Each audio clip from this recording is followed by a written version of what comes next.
नमस्कार, न्यूज 18 पंजाब हरियाणा देख रहे सभी दर्शकों का स्वागत है। मैं हूं आपके साथ प्रीति पॉल। बुलेटिन की शुरुआत करते हैं।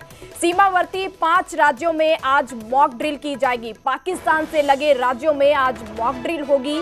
हरियाणा, पंजाब और चंडीगढ़ में मॉक ड्रिल की जाएगी। जम्मू कश्मीर, राजस्थान और गुजरात में भी मॉक ड्रिल होगी। ऑपरेशन शील्ड के तहत हवाई हमले से बचने का अभ्यास किया जाएगा। हरियाणा में 5 बजे से लेकर मॉक ड्रिल और ब्लैकआउट किया जाएगा। तो आज 5 सीमावर्ती राज्यों में मॉक ड्रिल की जाएगी। केंद्र सरकार की तरफ से यह फरमान जारी किया गया है कि पाकिस्तान से लगे सरहदी एरिया हैं जो वहां पर मॉक ड्रिल होगी। हरियाणा, पंजाब, चंडीगढ़ में मॉक ड्रिल की जाएगी और जम्मू कश्मीर, राजस्थान, गुजरात में भी मॉक ड्रिल होगी। ऑपरेशन शील्ड के तहत ये कार्रवाई की जाएगी। ऑपरेशन शील्ड के तहत हवाई हमले से बचने का अभ्यास किया जाएगा। हरियाणा में 5 बजे से लेकर मॉक ड्रिल और ब्लैकआउट होगा। तो हरियाणा में भी कई एरिया हैं जहां पर ब्लैकआउट किया जाएगा।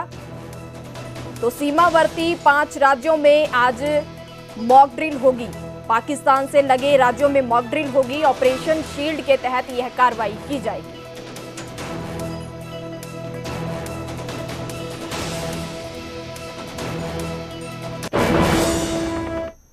हरियाणा में कब कब ब्लैकआउट होगा आपको यह भी बताते हैं। पंचकुला में रात 8 बजे से 8:15 तक ब्लैकआउट किया जाएगा। भिवानी में शाम 5 बजे से लघु सचिवालय में मॉक ड्रिल होगी। भिवानी में रात 8 बजे से लेकर 8:15 तक ब्लैकआउट होगा। तो वहीं गुरुग्राम में भी 8 बजे से लेकर 8:15 तक ब्लैकआउट किया जाएगा। नूह में शाम 5 बजे मॉक ड्रिल होगी। रात 8 बजे ब्लैकआउट किया जाएगा। थानेसर में रात 8 बजे से 8:15 तक ब्लैकआउट होगा। जींद में 5 बजे से मॉक ड्रिल होगी और रात 8 बजे से 8:15 तक ब्लैकआउट किया जाएगा। तो सोनीपत में भी रात 8 बजे से 8:15 तक ब्लैकआउट होगा। भिवानी में भी 5 बजे मॉक ड्रिल होगी। 8:15 तक ब्लैकआउट किया जाएगा। करनाल में 8 बजे से ब्लैकआउट होगा। फरीदाबाद में शाम 5 बजे मॉक ड्रिल होगी और 7:55 से 8:15 तक ब्लैकआउट किया जाएगा। कुरुक्षेत्र में रात 8 बजे से 8:15 तक ब्लैकआउट होगा। तो चंडीगढ़ में भी रात 8 बजे से 8:10 तक ब्लैकआउट होगा। वहीं मोहाली में भी शाम 6 बजे मॉक ड्रिल की जाएगी। तो हरियाणा में अलग अलग जगह पर अलग अलग समय पर मॉक ड्रिल की जाएगी। तकरीबन हर जगह पर 15 मिनट के लिए ब्लैकआउट किया जाएगा। शाम को मॉक ड्रिल की जाएगी। तो आज ऑपरेशन शील्ड के तहत यह कार्रवाई की जाएगी। लोगों को पैनिक ना होने की अपील भी की गई है कि इसमें घबराया ना जाए। अपने घरों पर रहकर सुरक्षित रहें। खुद को कैसे बचाना है यह भी जानकारी दी जाएगी। गृह सचिव सुमिता मिश्रा ने बताया है कि सुरक्षा अभ्यास में 32,000 सिविल डिफेंस वॉलंटियर्स को शामिल किया जा रहा है। गृह सचिव ने लोगों से अफवाहों से बचने की अपील भी की है। तो ऑपरेशन शील्ड के तहत यह कार्रवाई की जाएगी जिसमें 32,000 सिविल डिफेंस वॉलंटियर्स को शामिल किया जाएगा। वो समझाएंगे कि किस तरह से ये कार्रवाई करनी है। मॉक ड्रिल की जाएगी, ब्लैकआउट किया जाएगा। इसमें लोग पैनिक ना करें। इस सिचुएशन को कैसे हैंडल करना है इसके लिए वॉलंटियर्स को शामिल किया जाएगा। गृह सचिव ने लोगों से अफवाहों से बचने की भी अपील की है।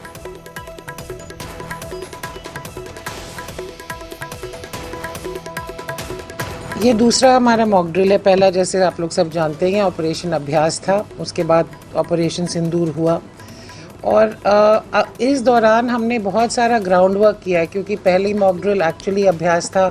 सिविल डिफेंस डिपार्टमेंट भी हमारा बहुत दिनों से एक तरह से डोरमेंट था। तो पिछले 2-3 हफ्तों में ही हमने पूरे स्टेट में 50 से अधिक कैंप्स किए हैं। करीब 32,000 वॉलंटियर्स हमने जोड़े हैं सिविल डिफेंस के साथ और वो वॉलंटियर्स उसके साथ साथ एनसीसी, एनएसएस, हमारे नेहरू युवा केंद्र, इन सभी को मिला के ये मॉक ड्रिल की जाएगी। आइडिया बीइंग कि कई जो आपातकाल में कंटिजेंसीज होती हैं उनके लिए हम तैयार हों, उनके लिए हम प्लानिंग करें ऑपरेशन शील्ड के तहत। जैसे कि एयर रेड के लिए तैयारी हो, इवैक्यूएशन के लिए तैयारी हो, जो हमारी हॉटलाइंस हैं एयरफोर्स एंड आर्मी के साथ वो पूरी तरह एक्टिवेटेड हों। जो हमारे वॉलंटियर्स हैं उनको ट्रेनिंग हो, हर किसी को पता हो कि क्या करना है। सो उसके लिए हमने निर्देश भी जारी कर दिए हैं। इसमें हमने जो यहाँ से निर्देश दिए हैं, शाम के 8 से 8:15 ब्लैकआउट होगा। पर इसके अलावा डीसीज को ये भी कहा है कि अगर किसी भी ज़िले में किसी वजह से 8 से 8:15 नहीं हो सकता है तो वो हमने उनको फ्लेक्सिबिलिटी दी है कि वो टाइम वो सुनिश्चित करें। इसमें सबसे ज़रूरी है कि लोगों के लिए पब्लिसिटी हो, उन्हें पता हो कि ब्लैकआउट इस समय से होगा और उन्होंने क्या करना है। एज़ ऑलवेज पैनिक की कोई वजह नहीं है, ये तैयारी है और तैयारी में हम कोई चूक नहीं होने देंगे। विधानसभा स्पीकर हरविंदर कल्याण की तरफ से भी अपील की गई है। मॉक ड्रिल और ब्लैकआउट को लेकर अपील की है। प्रशासन के निर्देश को गंभीरता से लें। उनकी तरफ से यह कहा गया है कि सरकार और प्रशासन का सहयोग करें। राष्ट्रीय सुरक्षा के मामलों में सजगता की जरूरत है। उनकी तरफ से यह भी कहा गया है कि जो मॉक ड्रिल है और ब्लैकआउट किया जाएगा, इसको गंभीरता से लिया जाए। सरकार और प्रशासन का सहयोग किया जाए।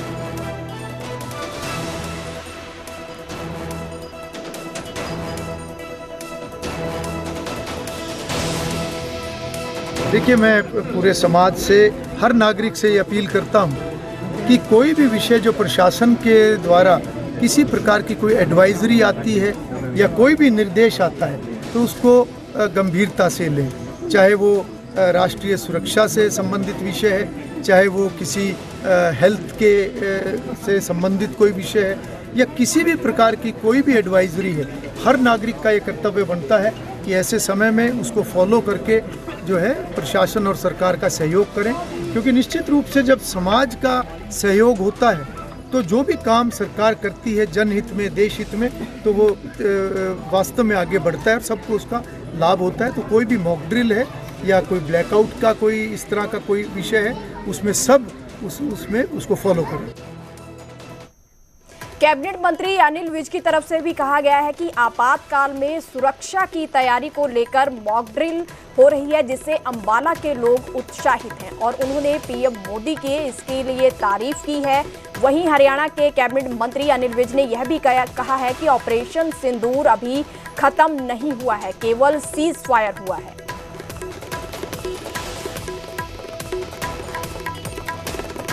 देखिए, सीज फायर लगा है, फौजें विड्रॉ नहीं हुई है और मोदी जी ने बार बार कहा है कि अगर कोई आतंकवादी घटना होगी तो हम उसको युद्ध मानेंगे। ये स्थिति है।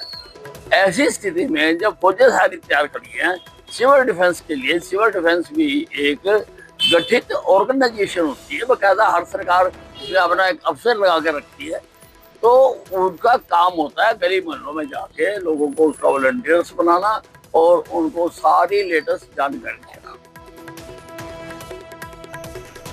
अब आगे बढ़ते हैं और बात करते हैं रेवाड़ी की। जापानी कंपनी के प्रोडक्शन हेड पर हमला किया गया है। कंपनी के कर्मचारी ने 5 दोस्तों के साथ मिलकर यह हमला किया है। प्रोडक्शन हेड के सिर पर रॉड से हमला किया है। 7 दिन कोमा में रहने के बाद घायल को होश आया है। नाइट शिफ्ट लगाने से कर्मचारी नाराज था। हमले से पहले कर्मचारी ने हेड को धमकी दी थी। पीड़ित दिग्विजय मूल रूप से उत्तर प्रदेश के कानपुर का रहने वाला है। वर्तमान में रेवाड़ी स्थित जापानी कंपनी के प्रोडक्शन हेड हैं। यह कंपनी साइलेंसर बनाती है। कंपनी में साल 2013 से काम कर रहे हैं और रेवाड़ी शहर के सेक्टर 3 में रहते हैं। दिग्विजय पर 23 मई की शाम को उस वक्त हमला हुआ जब वह कंपनी से लौटकर घर जा रहे थे। जैसे ही कैब से उतरकर कुछ कदम चले, उसी समय 2 बाइक और 6 नकाबपोश युवक आए। उन्होंने रॉड और डंडों से उस पर हमला कर दिया, जिसमें उसे काफ़ी चोटें आईं। बदमाश जिन बाइकों पर आए थे उन पर नंबर प्लेट भी नहीं लगी हुई थी। आरोपी के खिलाफ मामला दर्ज कर लिया गया है और सीसीटीवी फुटेज के आधार पर जांच चल रही है। तो तकरीबन 7 दिन बाद कोमा से घायल शख्स बाहर आया है, उसे होश आया है। तो नाइट शिफ्ट के चलते कर्मचारी नाराज थे और उस पर रॉड से हमला किया था।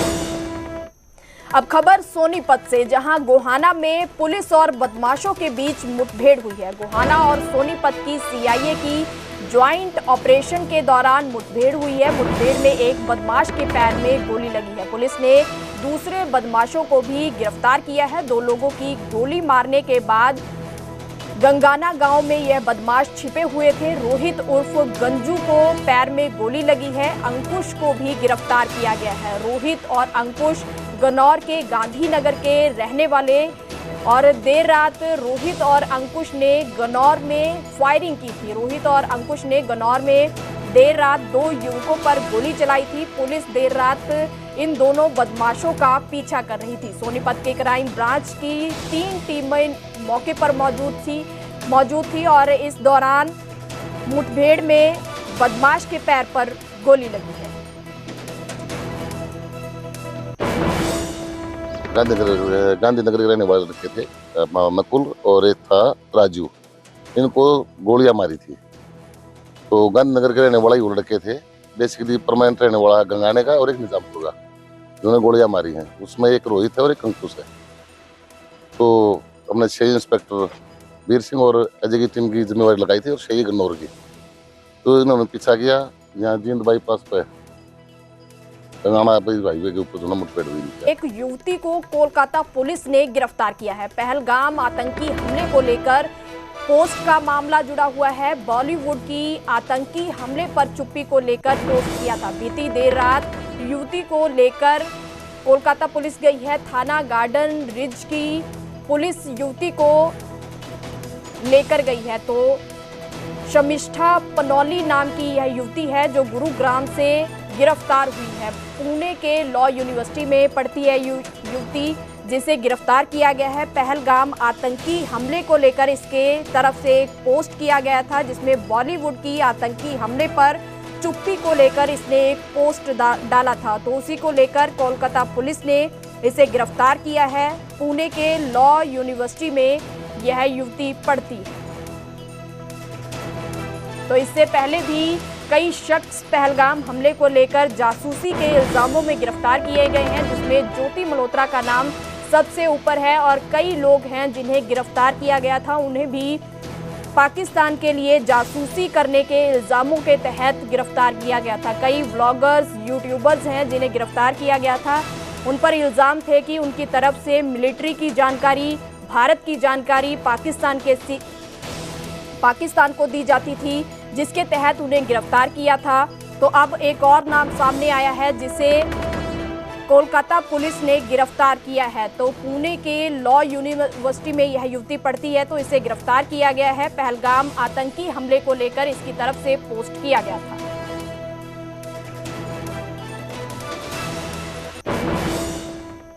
पीयू का नाम बदलने की मांग पर सियासी संग्राम जारी है। पंजाब हरियाणा यूनिवर्सिटी नाम रखने की मांग की गई है। कांग्रेस सांसद दीपेंद्र हुड्डा ने भी इसका समर्थन किया है। संसद में मुद्दा उठाया जाएगा। दीपेंद्र हुड्डा की तरफ से कहा गया है कि संसद में यह मुद्दा उठाया जाएगा। आगामी मॉनसून सत्र में इसका मुद्दा उठाएंगे। ये जायज मांग है। दीपेंद्र के बहाने पंजाब बीजेपी ने विरोधियों को घेरा है। इंडिया अलायंस के सभी एमपी चुप क्यों हैं? बीजेपी की तरफ से यह सवाल पूछा गया है। बता दें कि 27 मई को Punjab university campus student council ने वीसी को एक पत्र लिखा था, जिसमें पीयू का नाम बदलकर पंजाब और हरियाणा यूनिवर्सिटी रखने की मांग की गई थी। तो इसको लेकर अब सियासी संग्राम जारी है। दीपेंद्र हुड्डा की तरफ से इस मांग का समर्थन किया गया है। उन्होंने कहा है कि हम इसका मॉनसून सत्र में इसकी मांग उठाएंगे।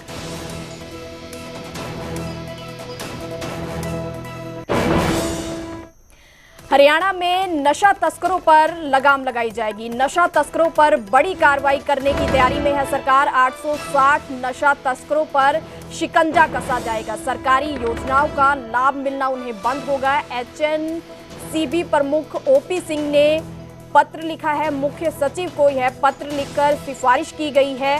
पत्र में लिखा है कि 860 नशा तस्करों के नाम और पते हैं। तस्करों पर एनडीपीएस के तहत 3 से ज्यादा केस दर्ज है। इन तस्करों को सरकारी कल्याणकारी योजनाओं के तहत मिलने वाली सभी लाभों से वंचित करने की सिफारिश की गई है। 860 तस्करों में 730 जेल के बाहर हैं।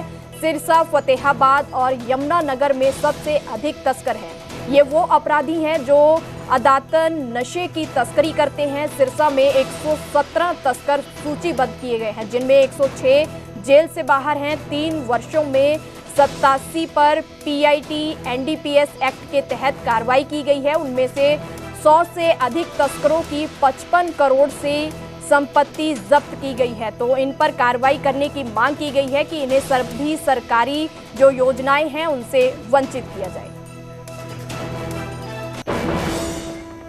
अब आगे बढ़ते हैं और बात करते हैं कुरुक्षेत्र की। देवी अहिल्याबाई होलकर को सीएम की तरफ से नमन किया गया है। देवी अहिल्याबाई होलकर की जयंती कार्यक्रम में सीएम बतौर मुख्य अतिथि कार्यक्रम में शामिल हुए हैं। देवी अहिल्याबाई होलकर की जयंती पर सीएम ने कहा है कि उन्होंने धर्म और आस्था को जीवित किया है। उन्होंने धर्म की रक्षा के लिए हमेशा काम किया है। काशी विश्वनाथ मंदिर और सोमनाथ का मंदिर बनाया। कुरुक्षेत्र के पिपली कस्बे में जयंती कार्यक्रम का आयोजन किया गया था। जयंती कार्यक्रम में मंत्री कृष्ण पवार, श्याम सिंह राणा, रणबीर गंगवा, चीफ व्हिप रामकुमार कश्यप और पूर्व मंत्री सुभाष सुधा समेत बीजेपी के अनेक नेता मौजूद थे। सीएम ने वहां देवी अहिल्याबाई होलकर से जुड़ी जनसंपर्क विभाग की प्रदर्शनी का अवलोकन भी किया। आज हमें संकल्प लेने की आवश्यकता है कि हम सब मिलकर के भारत को, जो नरेंद्र मोदी जी का सपना है, जो नरेंद्र मोदी जी ने सपना देखा है कि भारत को आत्मनिर्भर, भारत को विकसित राष्ट्र 2047 तक बनाना है, और ये प्रेरणा माता अहिल्याबाई होलकर जी के जीवन से आदरणीय नरेंद्र मोदी जी ने ली है। हम मिलकर के भारत को समृद्ध और सशक्त बनाने का काम करेंगे। इन्हीं शब्दों के साथ मैं मातेश्वरी अहिल्याबाई होलकर जी को सत सत नमन करता हूं और उनकी 300वीं जयंती पर आप सभी को पुनः बधाई और शुभकामनाएं देता हूं। गुरुग्राम से दिल्ली जाने और दिल्ली से गुरुग्राम आने वालों को अब दिल्ली जयपुर एक्सप्रेस वे के सिरहौल बॉर्डर पर जाम का सामना नहीं करना पड़ेगा। गुरुग्राम द्वारका एक्सप्रेस वे पर टनल की ट्रायल होगी। आज 3 घंटे के लिए यह टनल खोली जाएगी, तो यात्रियों को जाम से राहत मिलेगी, सफर आसान होगा। तो दिल्ली आने जाने वालों को जाम में फंसना नहीं पड़ेगा। तो 3 घंटे के लिए यह टनल खोली गई। सिरहौल बॉर्डर पर लोगों को जाम से छुटकारा मिलेगा। एयरपोर्ट जाने वाले लोगों के लिए बेहतर यह सफर होगा। द्वारका एक्सप्रेस वे से होते हुए दिल्ली एयरपोर्ट जाया जा सकता है। गुरुग्राम द्वारका एक्सप्रेस वे पर बनी नई टनल को ट्रायल के तौर पर खोला गया है। यह टनल आईजीआई एयरपोर्ट से कनेक्ट करती है। अभी कुछ दिन इस रूट पर ट्रैफिक दोपहर 12 से 3 घंटे के लिए चालू रहेगा। यह टनल द्वारका एक्सप्रेस वे को दिल्ली जयपुर हाईवे से जोड़ेगी। इसमें 3.6 किलोमीटर की मुख्य सुरंग है और 1.5 किलोमीटर की 2 लेन वाली सुरंग शामिल है। इससे लोगों का सफर आसान होगा।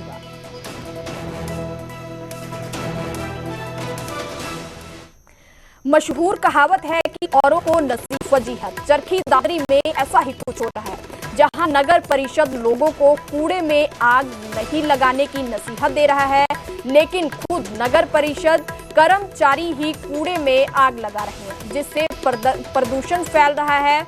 ऐसे कर्मचारियों को अब नगर परिषद ने सख्त हिदायत दी है कि अगर वो खुले में कूड़े को आग लगाएंगे तो उन पर सख्त कार्रवाई होगी, यहां तक कि उन पर पुलिस केस भी दर्ज होगा।